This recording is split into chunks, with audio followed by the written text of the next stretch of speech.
c'est bien de vendre le Hametz ou si c'est pas bien. Vous savez, il y a plusieurs shittot, d'accord, il y a plusieurs avis sur cette question.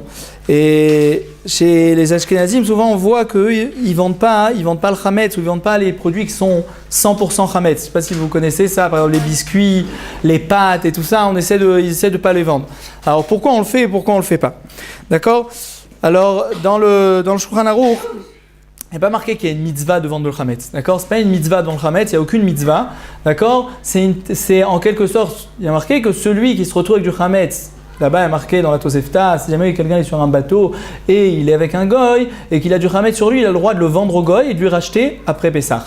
Donc il y a une source à la vente du Hametz, d'accord? C'est pas comme pendant la Shvit, d'accord? Pendant la Shnat Shemitah, hein, d'accord? Je ne sais pas si vous savez que quand on est en Eretz Israël, pendant la 7e année, donc il y a un problème avec la terre, parce qu'on n'a pas le droit de la travailler. Alors qu'est-ce qu'on fait? On la vend.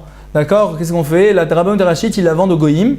Et comme ça, les Juifs, ils peuvent travailler la terre. Et ça, c'est tout un poulmou, c'est toute une histoire parce que il y en a qui disent qu'on n'a pas le droit de vendre la terre de Israël. Il y en a qui disent que Birklat, ce n'est pas une vraie vente parce qu'on sait très bien qu'on ne leur vend pas, etc. Mais dans la vente du Hametz, on vend le Hametz. Ça veut dire qu'avec le Goy, ce qui se passe, qu'est-ce qu'on fait avec le Goy? Alors, avec le Goy, on lui montre on lui montre tous les gens qui veulent vendre leur Hametz. Et alors, il donne un acompte. D'accord, il donne un acompte sur l'argent. Ok, il donne pour que ce soit chavé prouta, c'est-à-dire qu'il faut que ce soit minimum chavé, d'accord, la petite pièce du pays, d'accord, pour chacun d'entre nous. Et qu'est-ce qu'il fait? Lui, il donne une avance, par exemple, de 10 000 euros, d'accord, sur 1 million d'euros qu'il y a à vendre. Il donne une avance, d'accord, sur cet argent, et après on lui fait des échelons pour qu'il paye tout le Hametz, d'accord? Donc on fait ça et on lui montre que vraiment lui il veut acheter tout le Hametz que nous on a. Maintenant, faut pas croire que le Hametz c'est une vente à condition, d'accord? C'est pas qu'on vend le Hametz et on fait une condition et qu'après la vente s'annule. Parce que si jamais la vente s'annule, alors nous on a possédé du Hametz pendant Pessah.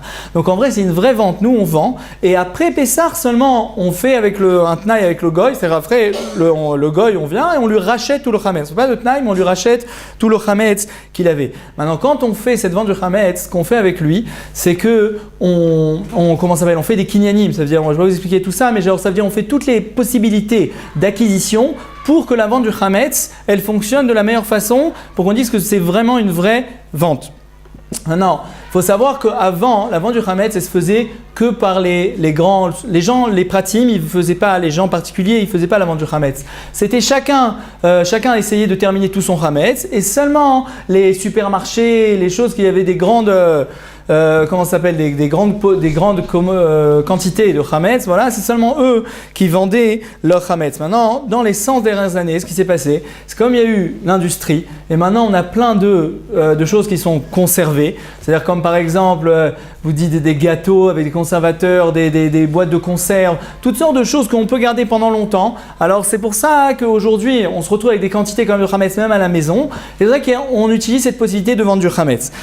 Maintenant, alors c'est vrai que c'est fait d'une bonne manière, mais malgré tout, il y en a quand même qui ne veulent pas vendre le Hametz. Pourquoi on ne vend pas le Hametz? Alors il y a deux raisons à ça.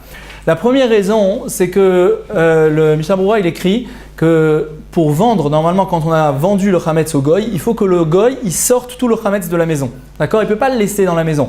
Normalement, pour que ce soit un vrai kinyan, il faut qu'il sorte, pour que ce soit une vraie acquisition, il faut qu'il sorte le Hametz de la maison. Et nous aujourd'hui, on ne fait pas ça, on le laisse dans la maison. D'accord? On le laisse dans la maison et on le laisse dans la maison. Alors avant, ce qu'on faisait, c'est que même Snaggy ne le sortait pas, alors on mettait tout le Hametz dans une pièce, on fermait la pièce à clé et on donnait au goy la clé de la pièce. Mais aujourd'hui, ce qu'on fait, nous, on prend une armoire et juste on met dessus Hametz. Et ça racole. Pourquoi ça serait un problème quand même? Parce qu'on a un rachage de peur qu'ils viennent à manger ce Hametz pendant Pessah.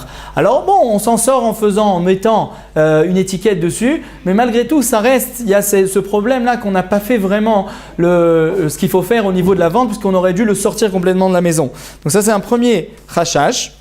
D'accord. La deuxième chose, c'est que quand on vend quelque chose à quelqu'un, il faut lui préciser ce qu'on lui a vendu. Je ne peux pas dire à quelqu'un, je te vends cette pièce avec tout ce qu'il y a dedans. Alors le type, il ne sait pas ce qu'il a acheté.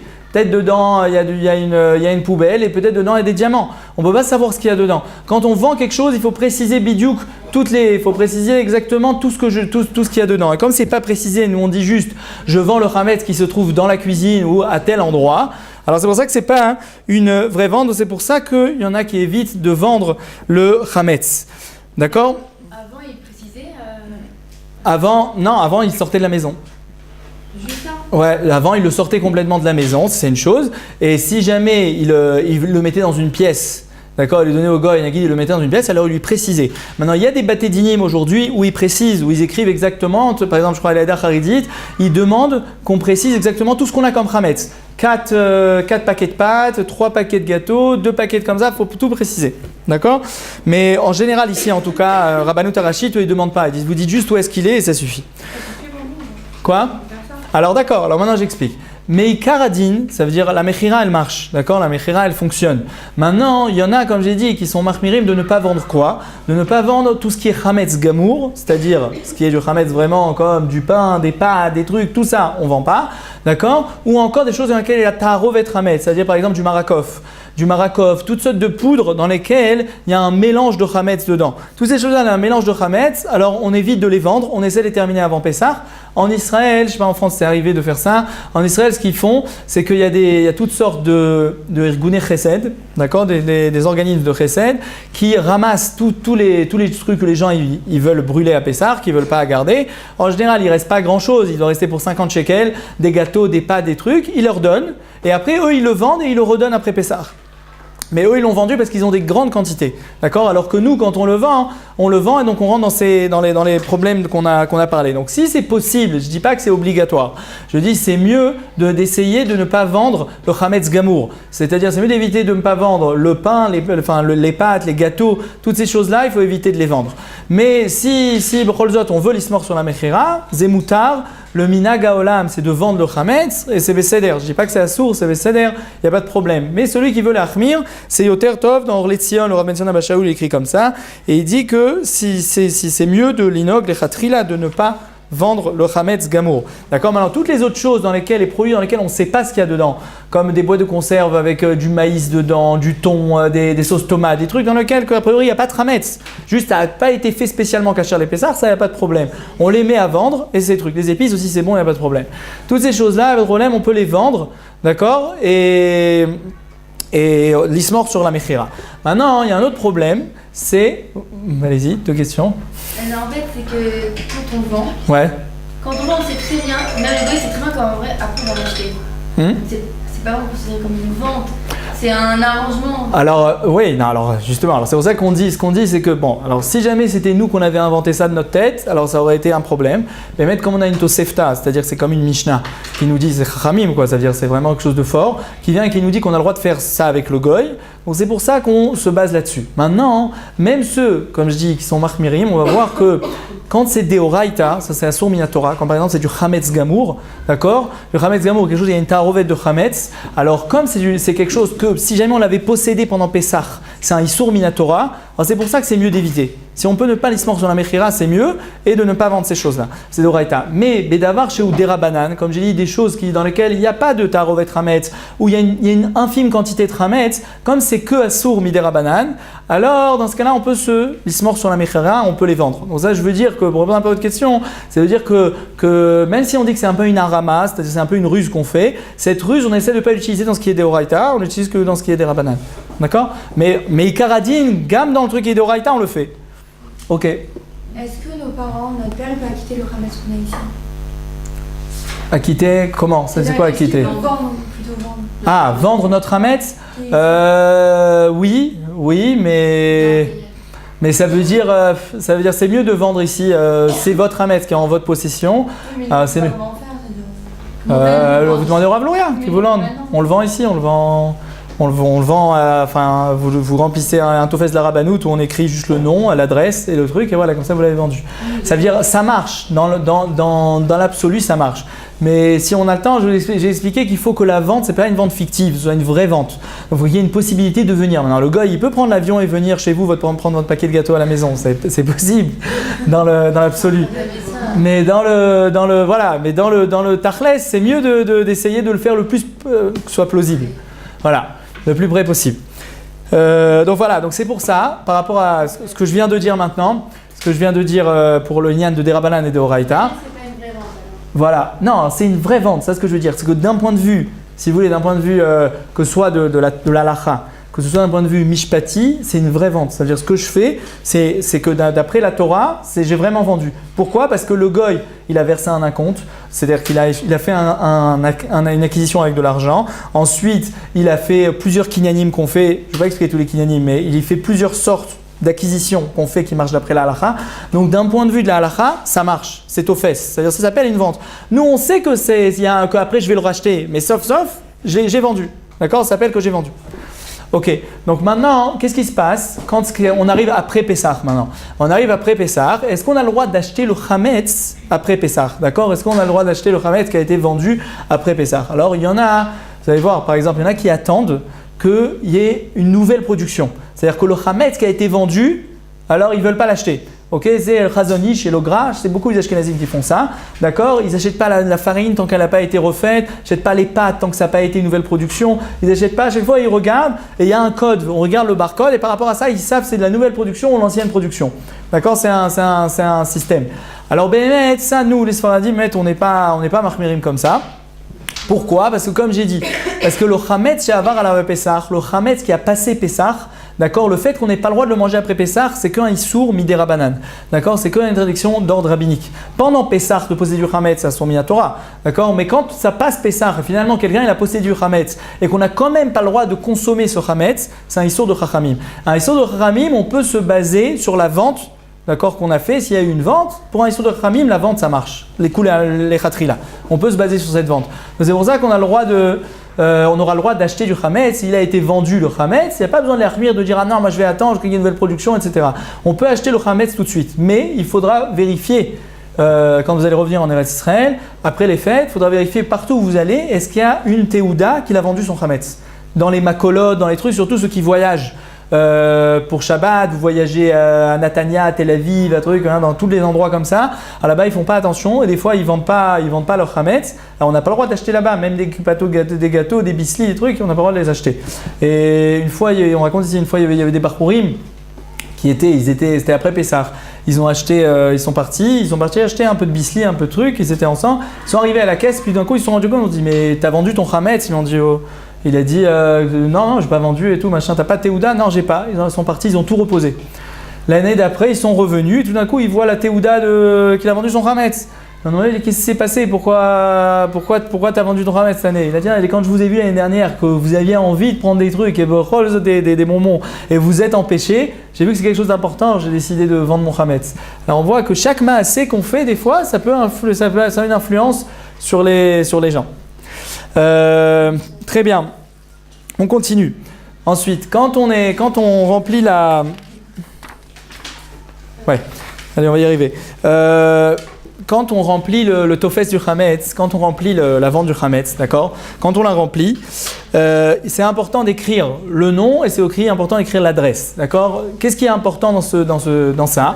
Parce que s'il n'y a pas d'adresse, la personne, elle peut pas, le goy, il pourra jamais venir chercher le chametz, d'accord ? Donc ça a une grande importance. Maintenant, si jamais à tel point que si jamais quelqu'un, il sait qu'il ne sera pas là, d'accord ? Il sera pas là pendant Pessah. Et qu'il met son adresse et que ça racole. Non, c'est pas ça. C'est-à-dire que si lui maintenant il sort, c'est ce que je voulais dire. Si jamais il sort de la maison pendant Pessah, il faut qu'il mette son numéro de téléphone ou qu'il laisse la clé quelque part pour qu'on puisse venir chercher le chametz. D'accord ? Pour qu'il y ait une possibilité. C'est-à-dire vous pouvez mettre, si vous n'êtes pas là maintenant, vous remplissez le tofes, vous remplissez d'accord ? Pour vendre le chametz, la vente du chametz, l'acte de vente, vous le remplissez et c'est bien de mettre le numéro de téléphone à côté. Pour dire que la clé se trouve à tel endroit. Pour que le gars, si jamais il veut venir chercher le chametz, puisse venir. Ici, il raconte qu'une fois dans un kibbutz, il y a un gars qui est venu, il est venu chercher le chametz qu'on avait vendu. Vous m'avez vendu le chametz, je voudrais tout votre chametz qui se trouve à tel endroit. Alors, ouais, c'est rare, mais ça peut arriver. D'accord ?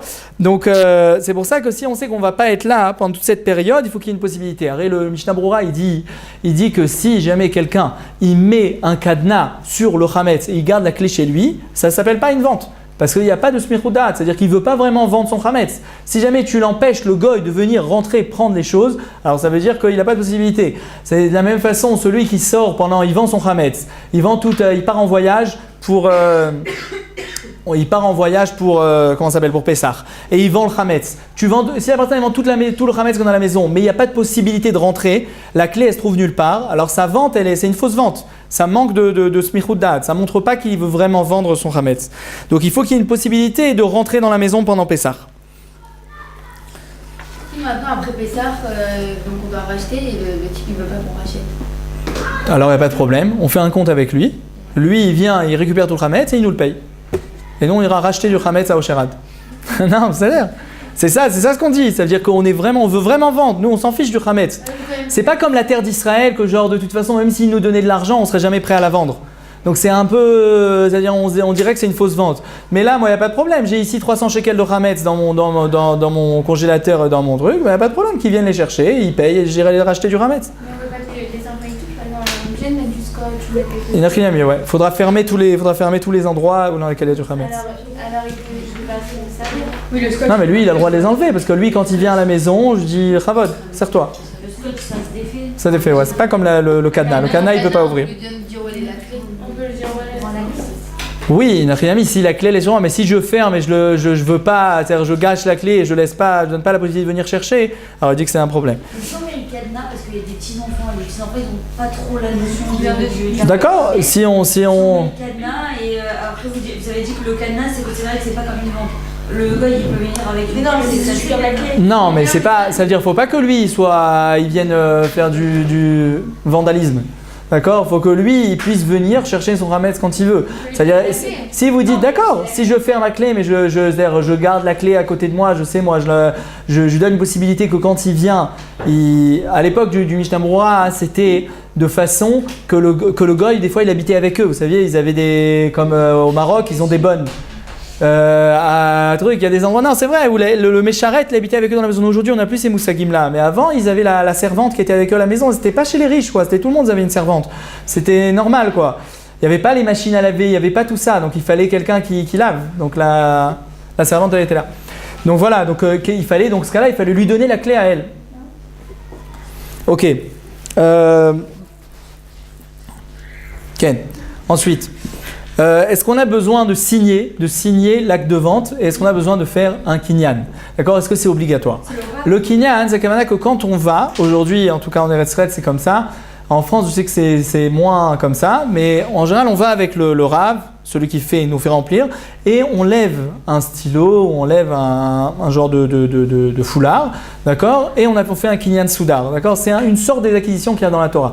Pourquoi on fait ça? Mais c'est pas obligatoire de le faire, mais c'est juste pour montrer qu'on veut vraiment vendre. C'est-à-dire il y a des choses dans la halakha que quand on fait une vente, alors on l'a fait avec un kinyan, je ne sais pas si vous connaissez sous la choupa, des fois on donne au khatan à lever quelque chose comme ça, d'accord? Ça s'appelle kinyan. C'est-à-dire qu'on montre par là qu'il acquiert toutes ses obligations par rapport à sa femme et qu'il veut s'engager à toutes ses obligations par rapport à sa femme. Alors là aussi c'est la même chose. Alors ça, Béhémet, c'est pas obligatoire, c'est juste pour montrer qu'on veut renforcer la vente, c'est pas obligatoire. Mais maintenant pour signer, c'est obligé de signer.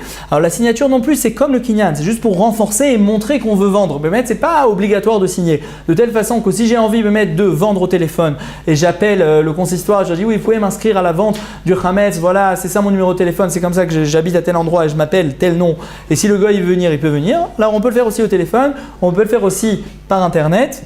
On n'a pas dit que c'était moutard d'avoir internet, mais celui qui aurait internet chez le voisin, peut-être chez le goy d'à côté qui a internet, alors on peut aller chez lui ou avec Native, internet cachère. Très bien, internet cachère.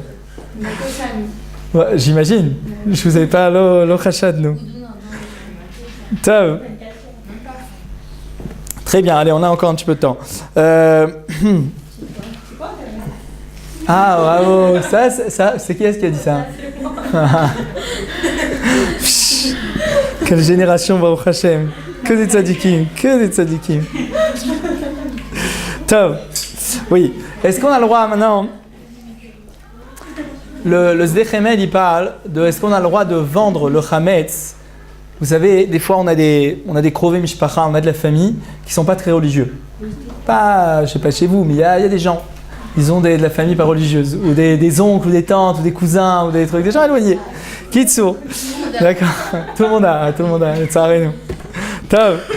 Alors, et ils n'ont pas eu le temps de vendre leur chametz. D'accord? Ils n'ont pas eu le temps de vendre leur chametz. Est-ce qu'il y a une possibilité de vendre leur chametz pour eux? D'accord? Est-ce qu'on peut le faire? Non, vous n'avez pas compris. Maintenant, lui, il ne m'a pas demandé de le vendre. Moi, je lui vends sans lui demander son avis. D'accord? Sans lui demander son avis, je lui vends son chametz. Alors voilà, c'est ça la question. Si jamais il m'appelle, il me dit ouais, est-ce que tu peux vendre pour moi mon chametz? D'accord, pas de problème, ça c'est possible, ça marche. Maintenant, lui, il ne sait pas. Et est-ce que je peux en vendre son chametz? Alors il y a ce qu'on appelle dans la halakha Zachin la Adam shelo befanav. C'est-à-dire que si Zachin la Adam shelo befanav, c'est-à-dire que si par exemple il y a comme ça, il y a Alona et Bracha, d'accord? Alors Bracha, elle veut faire un cadeau à Alona. Elle veut lui faire pendant Shabbat. D'accord? Shabbat, on n'a pas le droit de donner de cadeau. Ouais? Alors qu'est-ce qu'elle fait? Alors Bracha, elle prend Odélia et elle lui dit, regarde, ramasse, prends le cadeau, lève, d'accord? Et tu es Zocha pour Alona, ok? Ça veut dire que même si Alona, elle n'est pas là, Bracha, elle peut demander à Odélia qu'elle lève le cadeau pour Alona et ça appartient maintenant à Alona. C'est bon? J'ai bien dit? Super. Ça marche. Et maintenant, ça lui appartient et Shabbat a le droit de lui donner. Ça s'appelle Zachin la Adam shelo befanav. Même qu'elle ne lui a pas donné en direct, elle peut le donner par quelqu'un d'autre. Quoi? Elle peut le prendre Shabbat, elle le prend avant Shabbat. Non, elle peut le prendre pendant Shabbat. Non, parce que si je le donne, si je lui fais avant Shabbat, tout ça, j'ai fait ça avant Shabbat, cette opération-là. C'est une opération avant Shabbat. Parce que à partir du moment où je lui ai fait acquérir par quelqu'un d'autre avant Shabbat, alors maintenant, pendant Shabbat, elle a le droit de lui donner. D'accord? C'est différent parce que la personne, Alors, elle est pas. Allez-y. Au courant qu'elle Non, là c'est pas ça le problème. Là, vous avez raison qu'elle n'est pas au courant. Mais d'accord, c'est pas grave, là aussi elle n'est pas au courant. Là vous n'étiez pas au courant qu'elle vous a fait un cadeau. Oui, mais là c'est demain le gars il débarque chez moi, je me dis qu'est-ce que tu fais là? D'accord, ok. Alors une seconde. Alors maintenant, qu'est-ce qui se passe? Maintenant c'est pas ça. Maintenant notre problème c'est que là maintenant je lui ai pas fait Zachin. Maintenant je lui ai pas offert un cadeau. Au contraire, je lui ai vendu son chametz. Donc je lui ai fait perdre quelque chose. D'accord?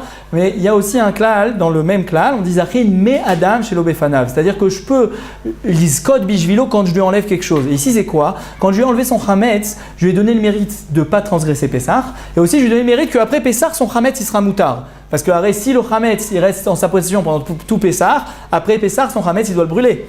D'accord? Donc grâce à moi, il a gagné qu'il aura le droit de garder son chametz après Pessah. D'accord? Juste quoi? Il faudra faire attention d'écrire son nom, d'accord? Il faudra écrire son nom et son adresse pour qu'on puisse venir chercher le chametz.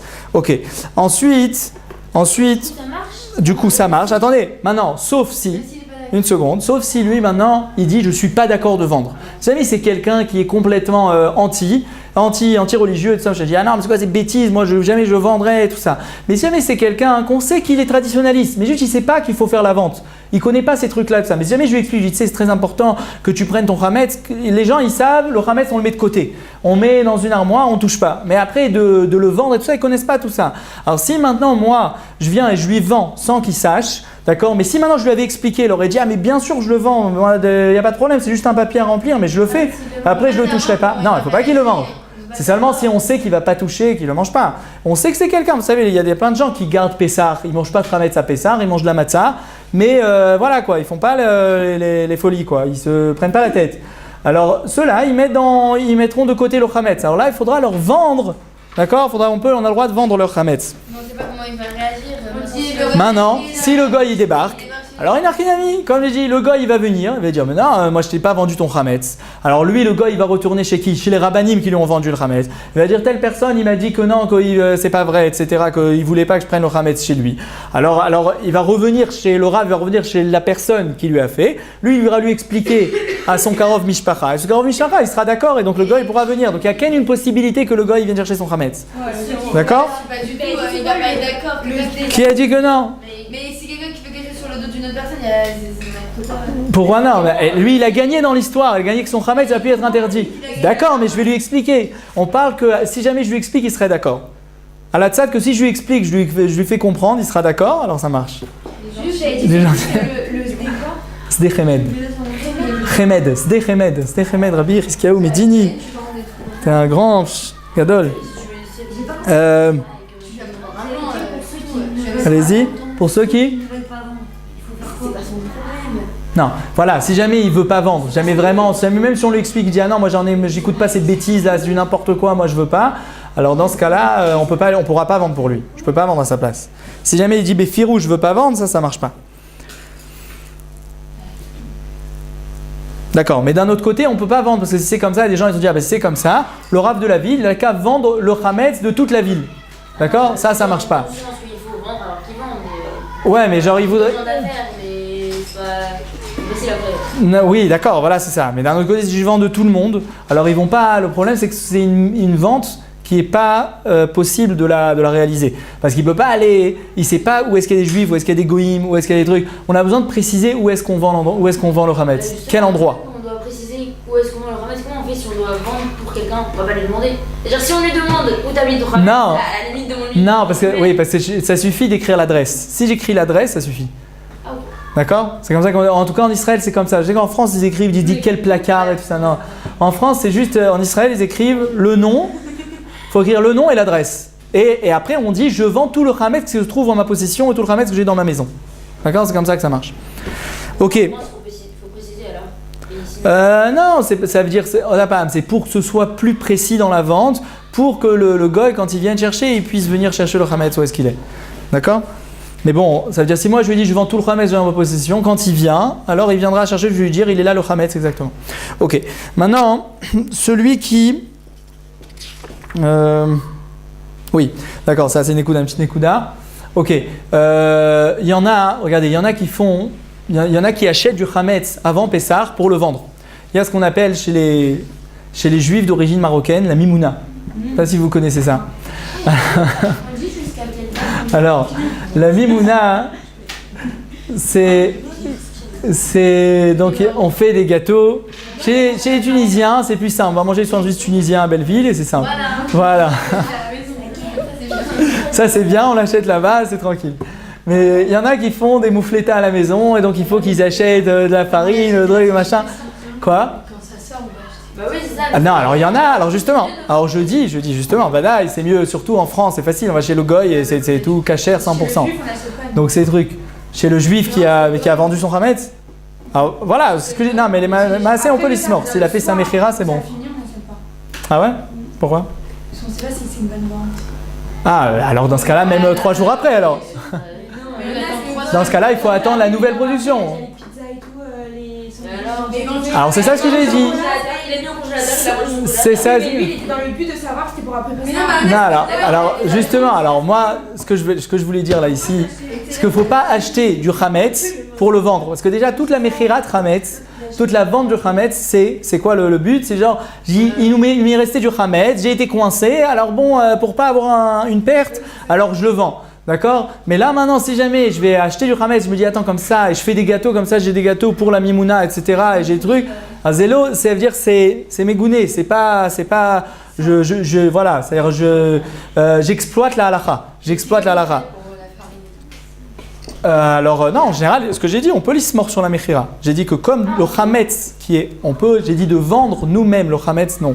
Mais quand il a été vendu et qu'il a été fait par une mechira, il a été fait par une vente qui a été faite qu'à halakha, on a le droit d'acheter le chametz. C'est un que j'ai dit qu'il y a le chazonish, les gens, les Yad Ashkenazim qui sont machmirim, mais le Orlet Tzion, même ici le Ophir Malka, ils écrivent qu'on peut les notes mais à mechira. C'est-à-dire on a le droit d'acheter, si la mechira a été faite, on a le droit d'acheter, à tel point qu'il y a un admour qu'après Pessah, il achetait du chametz d'Afka de la Mechira.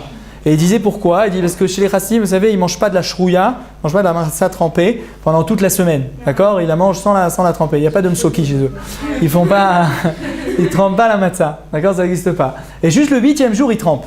Pour montrer que ceux qui trempent la matzah, ce n'est pas un issour. Mais nous, on a l'habitude de ne pas tremper. Et c'est pour ça qu'ils font le 8e jour, pour montrer que ce n'est pas une avéra de tremper la matzah. De la même façon, il achetait. Quoi? C'est pour ça qu'ils achetaient de la mechirat chametz après Pessah pour montrer que c'est pas sourd de vendre le chametz. C'est moutard, mais il y en a qui sont marmirim. D'accord? Donc on a le droit d'acheter de la farine après Pessah, on a le droit d'acheter même si elle a été vendue. Ok? Donc comme j'ai dit, essayez de ne pas acheter du chametz pour le vendre, pas acheter de la farine pour la vendre, pas acheter des choses pour le vendre après Pessah. Zélo nachon, ça veut dire ça, c'est exploiter la halakha dans le mauvais sens. D'accord? Donc on évite d'acheter le chametz qui a été vendu. Ok? Maintenant, quand une ékouda, celui qui trouve du chametz pendant Pessah, ma'adim, d'accord? Ma halakha, qu'est-ce qu'elle dit la halakha si on trouve du chametz? On le jette au bitoul. Ouais, On le jette. on le jette, d'accord? On doit le brûler normalement, on le jette, ça veut dire on le brûle, on le jette dans les toilettes. Alors, normalement, c'est ça la halakha, que celui qui trouve un morceau de pain pendant Pessah, il trouve quelque chose. Si c'est pendant Yom Tov, kofé à la keli, il prend un cli, il le met dessus, d'accord, pour retourner, pour pas qu'on le voit, pour pas qu'on l'utilise. Et si c'est pendant Chol HaMoed, il le prend tout de suite, il le brûle, d'accord? Et après, si c'est pendant Yom Tov, Avec du feu. quoi? Ouais. Ouais. Tov. Non, parce qu'il est mouktsé sur Hametz. Donc on prendra quelque chose et on le pose. D'accord? Et après Yom Tov, on le brûle ou on le jette aux toilettes. D'accord? Ça, c'est la halakha. Maintenant, il se passe quelque chose. Ça, c'est bien si jamais on n'a pas vendu son Hametz. Mais quand on vend son Hametz, d'accord? Mais là, je ne peux plus le brûler maintenant. Pourquoi? Sinon, je brûle quoi? Je brûle quelque chose qui appartient au goy. D'accord? Si jamais maintenant, arrête, moi j'ai vendu tout mon Hametz au goy. Non, si on lui dit j'ai vendu ce qu'il y a là, ce qu'il y a là, ce qu'il y a là, ce qu'il y a là, si jamais je trouve. Non, mais dans toutes les ventes, il y a marqué je vends tout le Hametz qui est dans la maison. Pour pas qu'on soit nirchal dans du Hametz pendant Pessah. Pour pas arriver à ce problème-là. D'accord? Donc dans ce cas-là, on a ce problème. Donc si finalement pendant Pessah, maintenant je retrouve un paquet de Reval et Sheva qui n'a pas été mangé comme ça avec du chocolat bon et tout, il est posé et je l'ai oublié. Alors dans ces cas-là, il ne faudra pas le brûler. Et là au contraire, il faudra le pousser avec son pied et l'amener dans l'endroit où on a rangé le chametz qui a été vendu au goy, parce que ça ne m'appartient pas à moi, ça m'appartient au goy. Le Oui. chametz qu'on a trouvé pendant Pessah, on le met de côté. Alors voilà, on le brûle pas, c'est ce que je dis. Si c'est pendant Yom Tov, je peux pas le toucher, donc je le recouvre. Mais si jamais c'est pendant Chol HaMoed ou après Yom Tov, c'est une fois que Yom Tov est passé, je le prends et je le mets dans l'armoire dans laquelle j'ai vendu le chametz. Parce que ce chametz là, il m'appartient pas à moi, il appartient au goy. Et là, imken, si c'est un morceau de pain vieux ou si c'est un paquet de gros frais qui a été utilisé, qui a l'air, qui est truc, que c'est quelque chose que le goy il veut pas que je le garde. Alors dans ce cas-là, vadaï, ce sera plus nachon de le brûler. D'accord? Dans ce cas-là, ce sera mieux de le brûler. On peut toucher avec les mains. Après, pendant Chol HaMoed, Pourquoi il y a un oui. c'est mixé ce chametz? Ouais, parce qu'on a, parce qu'on a le droit de le manger. Oui, mais c'est de la nourriture. Et alors, c'est de la nourriture qui est interdite à la consommation. Donc ça veut dire c'est un ochel qui est. La consommation, elle est aussi interdite à Chol HaMoed, donc. Oui, mais alors à Chol HaMoed, non. Le problème à Chol HaMoed, c'est pas Midin Mouktsé, c'est Midin que Shema Yavo Leochlo. De peur que je vienne à le manger. D'accord? Mais là, on dit alors, parce que justement, il y a une question. Il y a marqué que normalement, quand on trouve, on va terminer avec ça, si jamais on trouve du chametz, on trouve du pain pendant Pessah, d'accord? Je trouve dans la rue. Je me balade dans la rue, je vois du pain. En général, quand on trouve du pain, c'est bien de le ramasser, de le mettre plus haut pour pas qu'on marche dessus. D'accord? Alors maintenant, si on sait pendant Pessah, il ne faut pas faire ça. On n'a pas le droit de le ramasser, il faut le laisser par terre. Pourquoi? Alors, même si je ne pense pas l'acquérir, parce que de peur qu'il vienne à manger ce pain-là, hein, il a le droit de le prendre, il a le droit de le ramasser. Alors, mais on voit d'un autre côté qu'il y a marqué que celui qui trouve du chametz pendant Chol HaMoed, il le prend et il a le droit de le ramasser pour aller le brûler. Alors pourquoi là tu as le droit de le ramasser, il n'a pas le droit de le ramasser? Elle dit là, quand je le ramasse pour le brûler, et comme toute mon intention c'est de l'enlever de ce monde-ci, de le brûler, donc il n'y a pas de Havamina que je vais penser à venir le manger. C'est tout mon but, c'est de l'enlever de ce monde-ci, c'est de le détruire. Mon but c'est de le détruire et de le brûler. Donc jamais je vais venir à le manger. La chaîne quelle là-bas, hein? Quoi? Vous avez dit on le met dans l'armoire. Donc si jamais quoi? Quand je le trouve dans la rue, je le laisse par terre. Oui, vous avez dit là, on ne peut pas le vendre parce qu'on ne peut pas le brûler. Oui, ça appartient au goy. non, j'ai dit si jamais c'est un petit morceau de pain qui est j'ai un morceau de baguette jeté comme ça par terre, c'est quelque chose que le goy, Vada, il s'en fiche et il est content que je le brûle. Donc ça, je peux le prendre et je peux le brûler. Mais si c'est un paquet entier de quelque chose qu'on a oublié de ranger alors dans ce cas-là, hein, on le prendra en entier, on le mettra dans l'armoire du chametz. D'accord? Si on l'a C'est trouvé, clair? Le chametz après Pessah. Si quoi? Et dans l'armoire, Si? on a trouvé le chametz après Pessah. Après Pessah, non, ça y est, puisqu'on l'a racheté. Donc après Pessah, il faut le brûler. Mais Non. on l'a racheté. Pardon, si on l'a vendu, j'ai mal dit. Si jamais on l'a vendu, le chametz, il n'y a pas de problème. Après Pessah, il est moutard, puisqu'on l'a vendu. Même s'il y avait dehors. Même s'il était dehors. Parce que j'ai dit que je vends tout le chametz qui se trouve dans la maison, dans chaque endroit de la maison où il faut chéiller. Comment on rachète? Mais non, attends, je vais C'est eux qui le rachètent, les rabbanim, ils retournent voir le goy. Le goy, il revient, et alors on fait un kinyan, d'accord? On rachète. Le whisky, c'est un chametz. Chametz gamour. Le whisky, chametz gamour, vadaï. Le whisky, c'est du chametz, c'est fait avec du malt. C'est horrible. Ouais, ouais. De l'orge. La bière, vadaï. Vadaï. Chazak. Non, j'ai pas compris. Vous avez Ouais. en dehors, c'était quoi dehors? En dehors de quoi? Bah, en dehors de la maison ou en dehors du placard? Non, quoi, si j'ai trouvé du pain dehors dans la rue, d'accord, dans la rue je parle, alors c'est bien de le ramasser et en général, quoi, tous les jours de l'année. D'accord? Je le prends, je le ramasse, je le pose en hauteur pour pas qu'on vienne à marcher dessus. D'accord? Ça. Et j'ai dit que Pessah, faut pas faire ça. Mais alors quoi? C'est brut? Pessah, non, c'est du Hametz qui ne m'appartient pas. Hein? Il est posé. Mais moi, je n'ai pas d'obligation par rapport à ce Hametz. Mais le fait que, comme je le ramasse, pourquoi c'est sourd? Si je le ramasse, je vais venir à le manger. Ok? Oui. Ouais, vous êtes là, d'accord. Maintenant, on est à la maison. À la maison, je trouve un morceau de pain. Ok? Deux morceaux de baguette comme ça qu'on a laissé. Ok? Là-bas, j'ai dit que si jamais on faut le ramasser, il faut aller le brûler. Alors j'ai demandé pourquoi là-bas j'ai le droit de le ramasser. Et on n'a pas peur que je vienne à le manger. Comme de la même façon, quand je suis dans la rue, j'ai dit que je le ramasse, faut pas le toucher quand il vient dans la rue parce que je risque à venir à le manger. À la maison aussi, peut-être, je vais interdire de le ramasser parce que je vais venir à le manger. Alors j'ai dit que non, il y a une différence parce que là, quand je le ramasse, je veux le détruire. D'accord? Donc comme je veux le détruire, je risque pas de venir à le manger parce que tout mon but c'est de le détruire. Donc je vais pas venir à le manger. D'accord? Ma chaîne Ken, là-bas dans la rue, comme mon but c'est pas de le détruire, ça ne m'appartient pas ce Hametz, il appartient à je sais pas qui. Donc je vais juste le ramasser, peut-être que je vais venir à le manger, il ne faut pas le ramasser. Oui, mais tout à l'heure, vous avez dit que si on le ramasse à l'extérieur de l'armoire et qu'on le met dans l'armoire. Alors j'ai fait une différence entre deux choses. Si jamais c'est quelque chose d'entier, d'accord, c'est-à-dire un paquet de gaufrettes, un paquet de trucs, quelque chose qui est entier, qui est truc que Vadaï, que le goy, il aurait pu l'acheter chez moi, comme il l'achète à Osherad, il peut l'acheter chez moi, d'accord. Alors ça, comme c'est entier, faut le prendre, faut le remettre dans l'armoire.